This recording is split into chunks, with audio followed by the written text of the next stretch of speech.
ekuba omunaku tekya. Bwe bati abasuubuzi abakolera mu kifo kino bwe balajjanya olwa KCCA bakedde matumbi budde ne bamenya.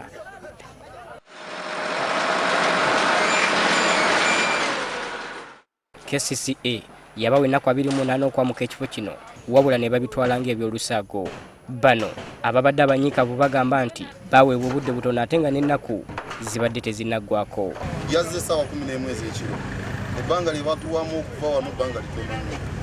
Twali tulina ssente ze twewoze mu banka eyo, ssente bazaagala abamu twakamala n'okuwa layisinsi wiiki ng'emu.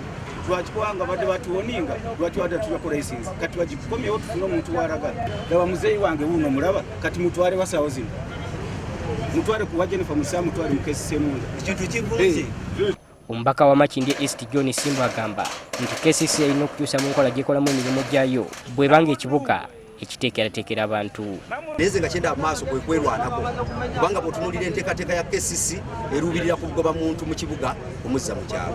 Jjukira nti KCCA buli kimu kyekola ekikola mu mateeka, etteeka litulagira nti olina okuwandiikira omuntu n'omuwa notice eya 28 days. Okusinziira ku KCCA ebikwekweto eby'ekika kino bikyagenda mu maaso. Peter Muwesi, NTV, Akawungeezi.